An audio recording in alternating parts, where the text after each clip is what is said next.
नमस्कार दोस्तों, मैं बाबूजी आपका स्वागत करता हूं आपके अपने YouTube channel tricky math bye बाबूजी में।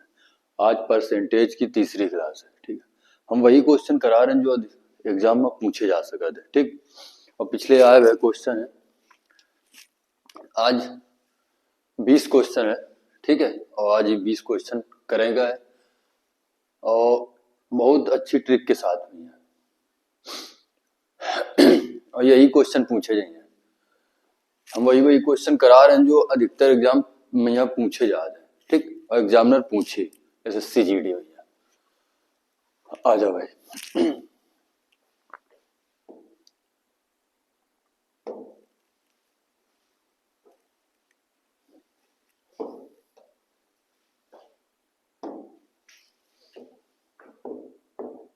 देखो पहला क्वेश्चन, देखो क्वेश्चन में दिए चक्रवृद्धि ब्याज वार्षिक रूप से संयोजित पर रखी गई एक धनराशि 10 वर्षों में स्वयं की दोगुनी हो जाती हुए समय ज्ञात कीजिए जिसमें धनराशि स्वयं की 4 गुनी हुई। चक्रवृद्धि ब्याज का सवाल है, गुना वाला है, बहुत पूछे जाते हैं। ठीक है, एक हम लोग कैसे करवे ध्यान दो। कह रहा है कोई धनराशि 10 वर्षों में 2 गुनी हो जाती है, तो कह रहा कितने वर्षों में यह 4 गुनी हो जाएगी। जो गुना है ना वो खैर बेस सेम कर लो, जो गुना है ना वो खैर बेस सेम कर लो। ये क्या लिखा है, ये 2 की पावर 1 लिखा है, तो 4 का हम लोग कितना लिख सकते हैं, 2 की पावर 2। कितना लिख सकते हैं, 2 की पावर 2। अब हमें बेस से कोनो मतलब नहीं, सिर्फ मतलब कैसे, पावर से। 1 का मान कितना है, 10। अगर 1 का मान 10 है तो 2 का मान कितना हुए, 20, यानी कि आंसर कितना, 20 साल। अगला क्वेश्चन देखो,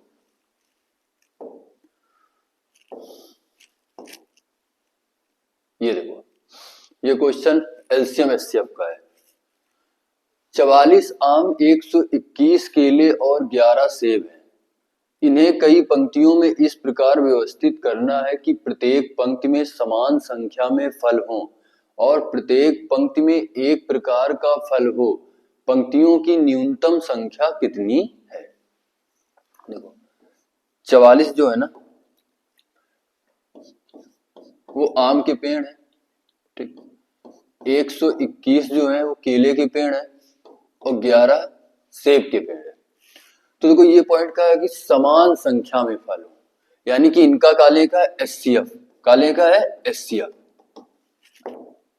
तो 44, 121 और 11 का एचसीएफ कितना हो जी, 11। ठीक, कितना हो जी, 11। अब प्रत्येक पंक्ति में कितने पेड़, 11 पेड़, या प्रत्येक पंक्ति में समान संख्या में फल हो, फल यानी कि प्रत्येक पंक्ति में यहाँ कितने फल हो चाहिए, 11। अच्छा, अगर हम 44 आम रख रहे हैं और प्रत्येक पंक्ति में यहाँ 11 फल हैं, तो अगर 11 का भाग कर दें तो यानी कितनी पंक्तियां चाहिए, 4 पंक्तियां हुई हैं। इधर अगर 11 का भाग कर दें तो इधर 11 पंक्तियां हुई हैं, और इधर अगर 11 का भाग कर दें तो इधर कितनी पंक्तियां हुई हैं, 1। यानी कि आम की कितनी पंक्तियां, 4, केले की कितनी, 11, और सेब की कितनी, 1। तो टोटल पंक्तियां कितनी हो रही हैं, 16। टोटल कितनी हो रही है, 16। पहले इनका एचसीएफ लेगा। ठीक है, तो प्रत्येक पंक्ति में कितने अधिकतम आम रखे जा या सेब रखे जा सकते या केले रखे जा सकते हैं, वो कितने हैं, 11। 11 का भाग इधर कर दो, कितने बार, 4 बार, फिर कितने बार, 11 बार, फिर कितने बार, 1 बार, और जोड़ दो कितना आ जाए, 16। अगला क्वेश्चन देखो,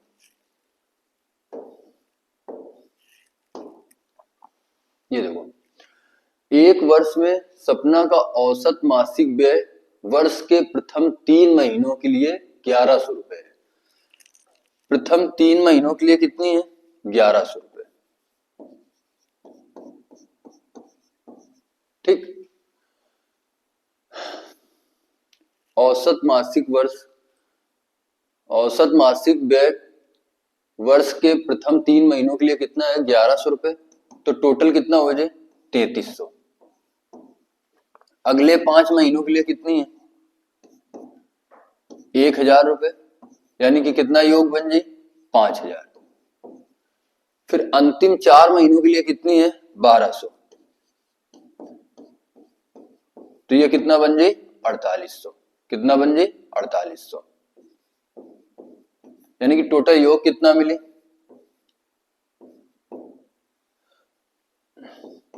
13,000 कितना 100, और कह रहा है उसकी वार्षिक बचत कितनी है 1300, वो 1300 जोड़ दो तो टोटल कितना बन जाए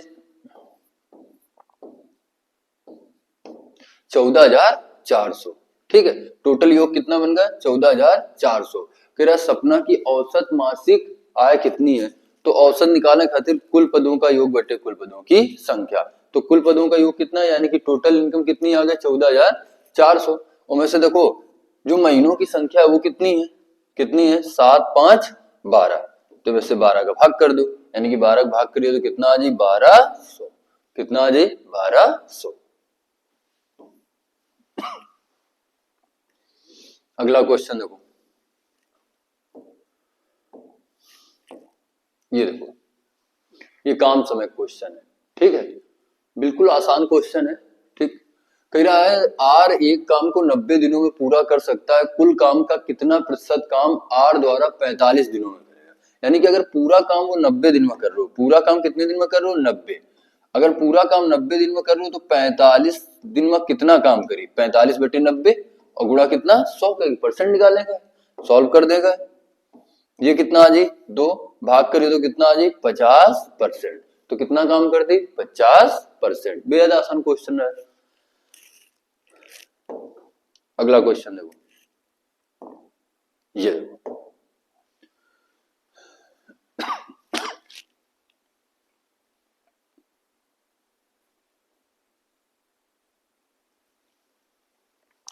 देखो क्वेश्चन का है, कह रहा है रोहित 2320 रुपए में एक पुराना बल्ला खरीदता है और उसकी मरम्मत में 180 रुपए खर्च करता है, यदि वह इसे 2400 रुपए में बेचता है तो हानि प्रतिशत बताओ।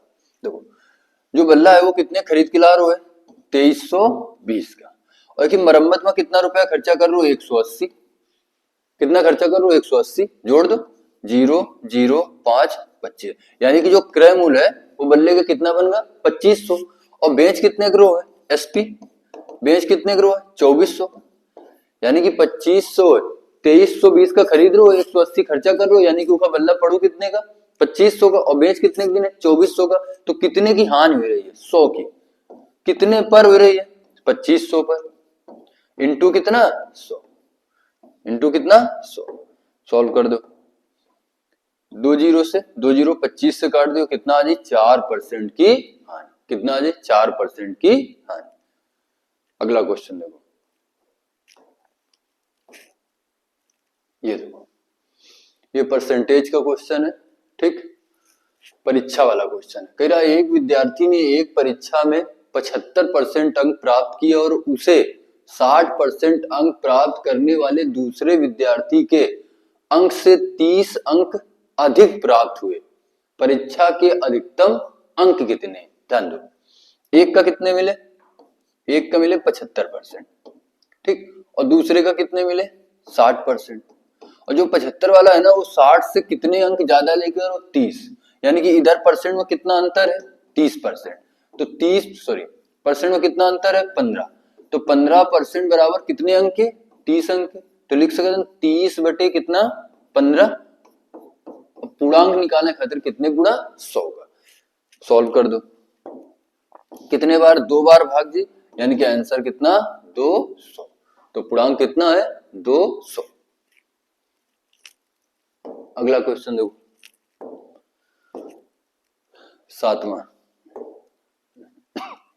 कह रहा है एक परीक्षा में उपस्थित होने वाले विद्यार्थियों की कुल संख्या में से 93% विद्यार्थी उत्तीर्ण हुए और 9,275 विद्यार्थी अनुत्तीर्ण रहे, परीक्षा में उपस्थित होने वाले विद्यार्थियों की कुल संख्या, यानी कि टोटल विद्यार्थी कितने हुए 100%, अगर 100% में से 93% विद्यार्थी का हो रहे हैं पास हो रहे हैं, तो 100 में से अगर 93% पास हो रहे हैं तो 7% का हुई है फेल, और फेल का परसेंट ये है और संख्या ये दी है 9,275, यानी कि 7% का मान कितना है 9,275, ये 7% का मान है, तो 100% का मान निकाल लो, चलो काट दो 7 से काट दो कितने बार, एक बार, फिर कितना 3 बार, फिर 2 बार, फिर 5 बार, ठीक, तो आंसर कितना आ जाए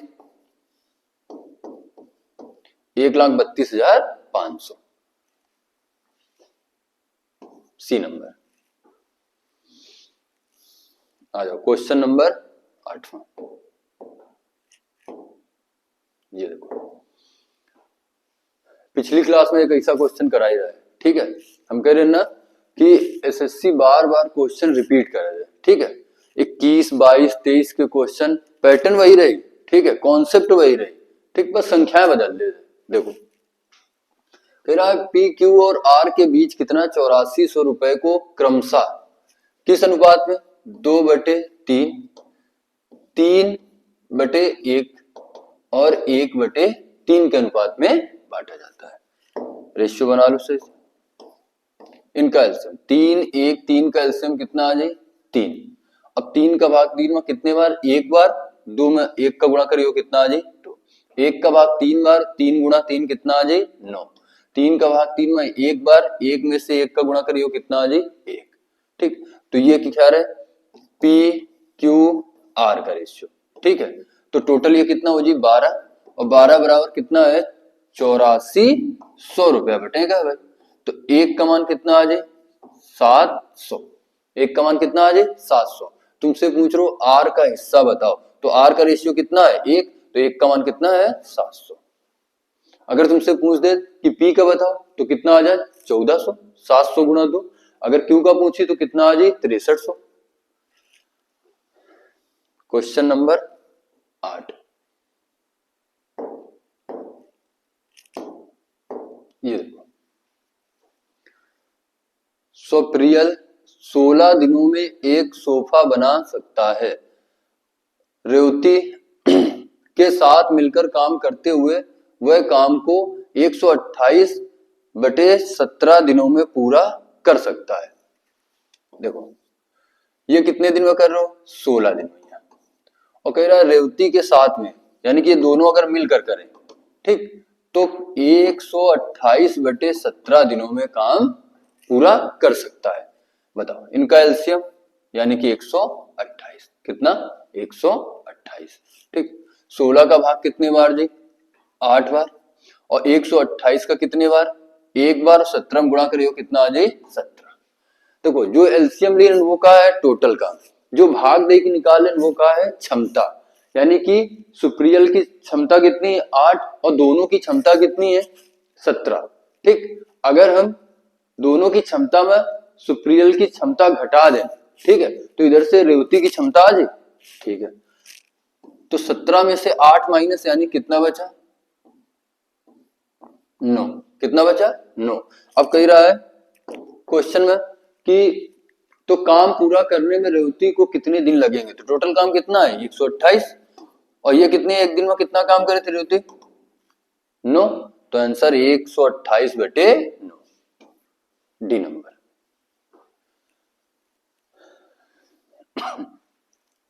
आ जाओ अगला क्वेश्चन देखो,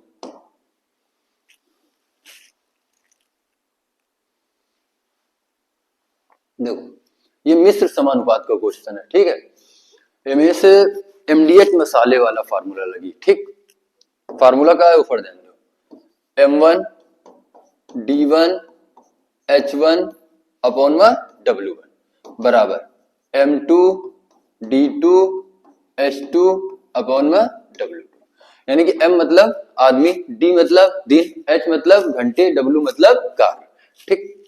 आ जाओ क्वेश्चन सॉल्व कर।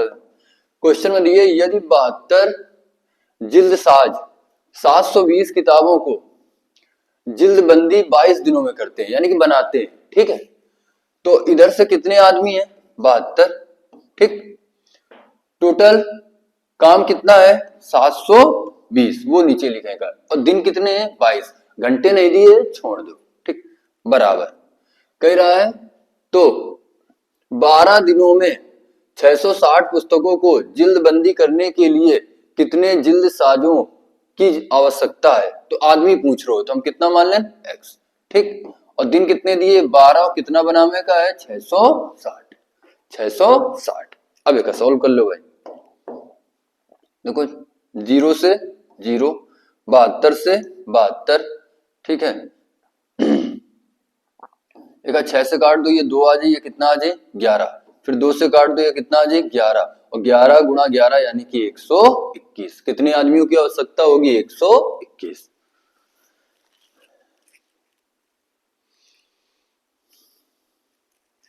अगला क्वेश्चन देखो, ये देखो, एक व्यापारी अपने सामान को क्रय मूल्य से 50% अधिक अंकित करता है और 20% की छूट देता है। छूट देने के बाद व्यापारी को कितने प्रतिशत का लाभ होगा? देखो, क्रय मूल्य हम कितना मान लें? 100।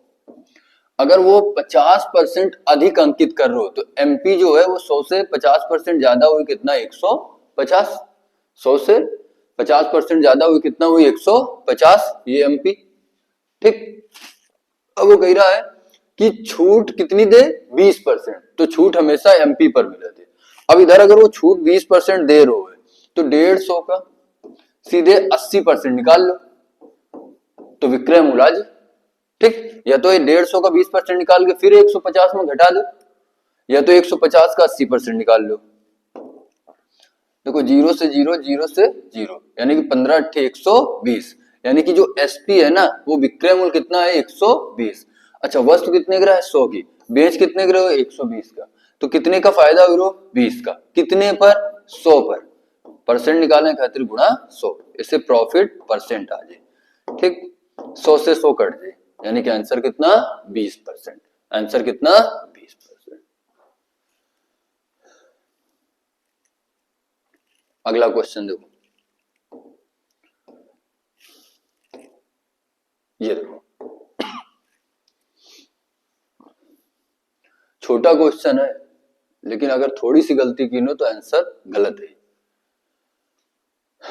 देखो, जैसे हम समझा रहे हैं, एक बात समझने की कोशिश करो। जैसे हम कह रहे हैं कि लिखा है 0.36, ठीक है, रूट के अंदर।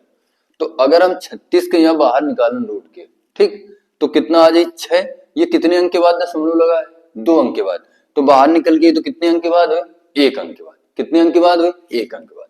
जैसे लिखा है 0.0049, ठीक, तो 49 का बाहर निकालो, कितना आ जाए? 7। ये कितने अंक के बाद दशमलव? 4 अंक के बाद। तो कितने अंक के बाद लगी? 2 अंक के बाद।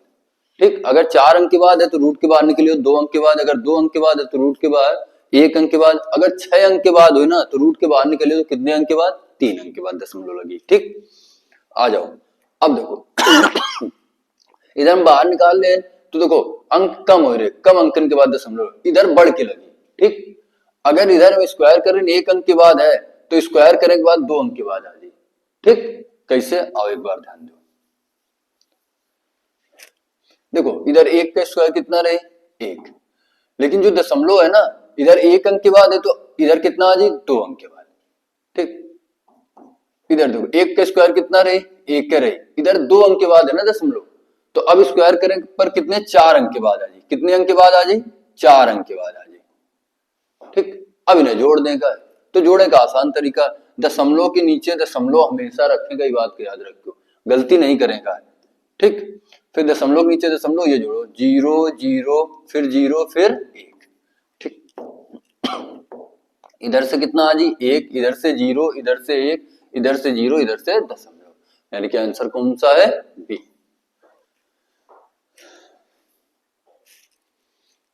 अगला क्वेश्चन देखो, तीसरा, इसमें गलती नहीं करेगा, छोटा सवाल है लेकिन बात समझने की कोशिश करो। ये देखो, क्या कह रहा है? एक वस्तु का अंकित मूल्य उसके क्रय मूल्य से 60% अधिक है। अबे पीछे एक सेम टाइप का क्वेश्चन करके आए, ठीक है। देखो, क्या लिखी? सीपी वो कितना हुए? 100। अगर अंकित मूल्य 60% अधिक है तो 160 हुए, ठीक है। अब वो कह रहा है कि वस्तु पर 20% की छूट दी जाती है। छूट हमेशा अंकित मूल्य पर दी जाती है, ठीक। तो 160 का सीधे 80% निकाल लो। 0 से 0, 16 अट्ठे 128, तो जो एसपी है वो कितना आ गया? 128। अच्छा, सीपी कितना है? 100, और बेच कितने का? 128 का। तो कितने का प्रॉफिट हुई रो है? तो कितने का प्रॉफिट हुई रो? 28 का। कितने पर हुई रो है? 100 पर। गुणा कितना? 100, 100 से 100, यानी कितना आ जाए 28% का लाभ, 28% का। अगला क्वेश्चन देखो,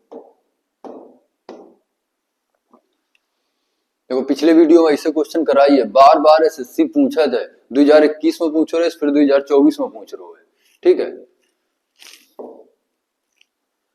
किसी धनराशि पर 5 वर्षों के लिए प्राप्त साधारण ब्याज उस धनराशि का 2/5 है, वार्षिक ब्याज दर बताओ। दर निकालने का है, तो दर बराबर क्या हुई, दर बराबर ब्याज बटे मूलधन गुणा समय गुणा कितना 100।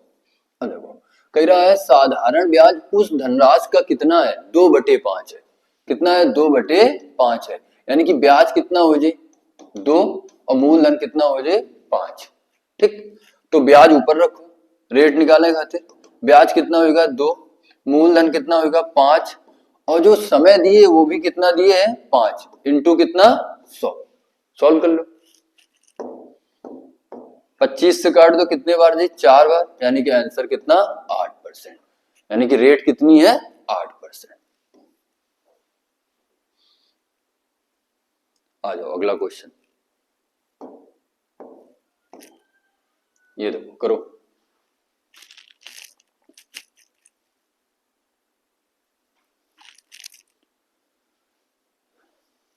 औसत का क्वेश्चन है, कह रहा 5 संख्याओं का औसत 32 है, यदि एक संख्या हटा दी जाए तो औसत 28 हो जाती है। देखो या तो ये कर लो कि 5 गुणा 32 करो, फिर उनमें से एक संख्या हटा दो 4 बची, फिर 4 गुणा 28 करो, फिर घटा दो, संख्या प्राप्त हो जाए। लेकिन हम लोग दूसरे तरीके से करेंगे, ध्यान, 5 संख्याओं का औसत कितना है 32, और एक संख्या हटा रहे हो तो कितना 4 संख्याएं बची, तब औसत कितना है 28। तो को ध्यान दो कैसे हम लोग कर रहे हैं कि संख्याएं कम कितनी भाई 1, औसत कितना कम बा 4, गुणा कैसे करोगे याद रखो, ये गुणा इधर हुई और ये गुणा इधर हुई, ठीक। तो 28 से कम 28 माइनस 4 पंचे 20, माइनस कर लोगे, ठीक। इनका जोड़ दो तो कितना आ जाए 48, कितना आ जाए 48। तो वो संख्या कौन सी है 48, वो संख्या कौन सी है 48 जो हटाएंगे, बिल्कुल आसान है। 5 संख्याओं का 32, एक संख्या हटा दी, 4 का कितना 28, ये संख्याएं कम कितनी भाई 1, औसत कितना कम है 4, 1 को गुणा 28 में 5 को गुणा 20 में, यानी कि 28 और 20 कितना हो जाए 48, कितना हो जाए 48। अगला क्वेश्चन कह रहा विद्यार्थियों की वह अधिकतम संख्या ज्ञात कीजिए जिनके बीच 1003 चॉकलेट और 2703 कैडी इस प्रकार बांटी जा सकती हैं कि प्रत्येक विद्यार्थी को प्रत्येक चॉकलेट और कैडी की समान संख्या मिले। यानी कि ये क्वेश्चन जो है ना एलसीएम एचसीएफ का है, और समान संख्या मिले यानी कि हमें एचसीएफ निकालने का है। तो ध्यान दो 103 और ये कितना है 2703, इनका लेगा हमें एचसीएफ। तो एचसीएफ को इसलिए ध्यान दो, पहले इनका तुम्हें क्या करेगा अंतर, इनका क्या करेगा अंतर, ठीक। तो अंतर जब करियो तो ये कितना आ जाए 0, ये कितना आ जाए 0, ठीक है। फिर ये कितना आ जाए, ये कितना आ जाए 7, और ये कितना आ जाए 1, कितना आएगा 1700। अब देखो या तो इनका एचसीएफ 1700 या तो 1700 के फैक्टर हुई, ठीक है, या तो 1700 या 1700 का फैक्टर हुई। ऑप्शन देखो का 1700 में या 19 का भागजात है, यानी 1700 का एक फैक्टर का 1900 है नहीं है, ठीक। का 29 का भागजात है 1700 नहीं जात, कितने का भागजात है 17 का भागजात है, यानी कि खैर जो एचसीएफ आ जाए वो कितना आ जाए 17, यानी कि आंसर कितना 17। ऑप्शन से कर देगा, फिर पहले इनका अंतर करेगा कितना 1700, या तो एचसीएफ 1700 हुई या 1700 के फैक्टर हुई, ठीक है। तो हम लोग क्या करेंगे कि 1700 ऑप्शन से देख ले कि 19 का भाग नहीं जाता, 29 का नहीं जाता, कितने का है 17 का, यानी कि एचसीएफ 17, यानी कि आंसर कितना आ जाए 17, ठीक। अगला क्वेश्चन देखो, ये देखो कह रहा है 3 नोटबुक और 6 पेन का मूल्य 3000 रुपए है, उतने ही पैसों से एक व्यक्ति एक नोटबुक और 12 पेन खरीद सकता है। यदि राजू 15 पेन खरीदना चाहता है तो उसे कितना भुगतान करना होगा। अच्छा सवाल है, ध्यान दो। कह रहा है 3 नोटबुक है और प्लस 6 पेन है और ये कितने में, यहाँ 3000 रुपए।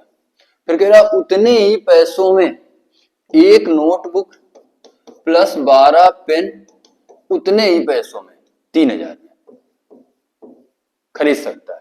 ठीक, हमसे पूछ रहे हो राजू 15 पेन खरीदना चाहता है तो उसे कितना भुगतान करना पड़ेगा। ठीक है, तो हमें क्या करें, अगर पेन का निकालने का है ना तो हमें नोटबुक का बराबर करनी पड़ेगी।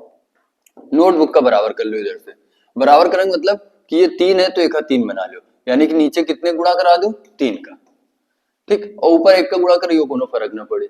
ठीक, तो ये कितना बन जाए, ध्यान दो, ये कितना बन जाए, इधर कितना आ जाए 3 n प्लस ये कितना आ जाए 36 p और ये कितना आ जाए 9000।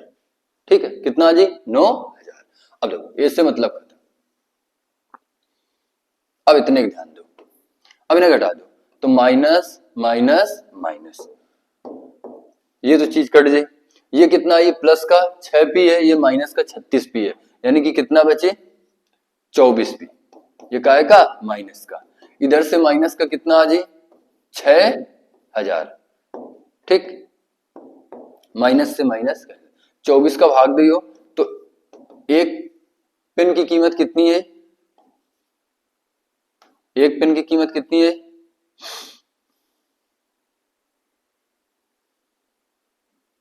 भाग कर दो 2 बार, इधर कितने बार 12 5 यानी कि 250,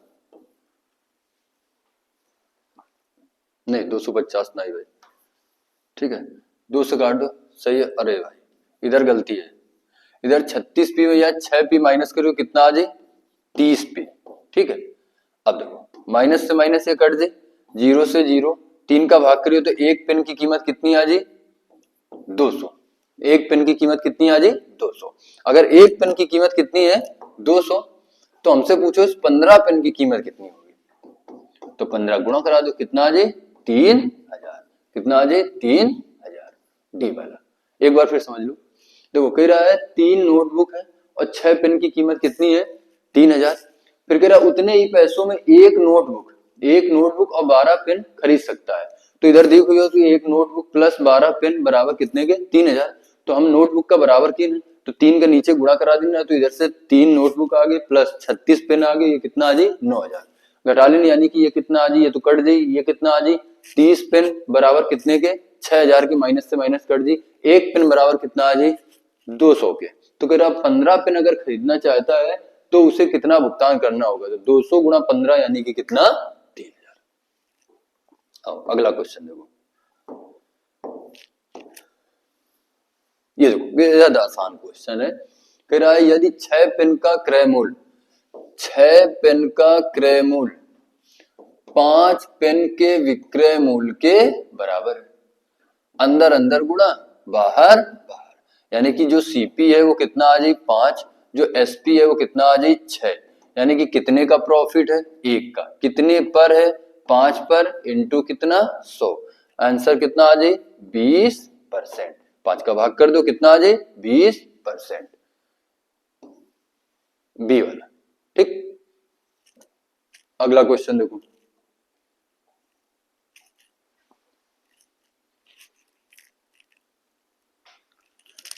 देखो नंबर सिस्टम का क्वेश्चन है, कह रहा 32 से पहले की सभी अभाज्य संख्याओं का औसत। अभाज्य संख्या क्या होती है, जिनके द्विफैक्टर हो, एक और वो नंबर खुद हो। ठीक, जैसे 5 है, 5 के द्विफैक्टर है, एक और एक खुद 5 होता है। ठीक, तो अभाज्य संख्याएं, सबसे छोटी अभाज्य संख्या कितनी होती 2, सबसे छोटी सम अभाज्य संख्या कितनी होती 2। तो कहां तक हमें 32 से पहले के लिए का है। ठीक है, तो 2 सबसे छोटी अभाज्य संख्या क्या होगी 2, 2 फिर कितना 3, फिर 5 7 11 13 17 19 23 29 31, ये अभाज्य संख्या है। ठीक है, हमें औसत निकालेगा तो कुल पदों का योग बटे कुल पदों की संख्या। तो 1 2 3 4 5 6 7 8 9 10 11। ठीक, अब इनका जोड़ लेगा है तुम्हें। ठीक है, जोड़ा कैसे, ध्यान दो। देखो ये 29 और 31 कितना हो जाए 60। ठीक है, और 60 और 30 कितना हो जाए 90। ठीक, 90 और इधर से और जोड़ लो 90 और 90 और 15 कितना हो जी 105। 105 110 110 और इधर से 30 और यानी कि 140 140 और 140 और 20 140 और 20 कितना आ जी 160 बटे कितना 11। भाग कर दो 11 का।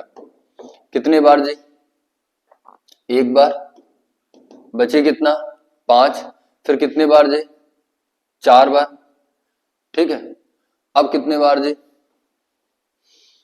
कितना बच रहा है 5 44, फिर कितना बची 6, यानी कि फिर कितने बार 5 बार, फिर कितने बार 4 बार, यानी कि आंसर 14.54।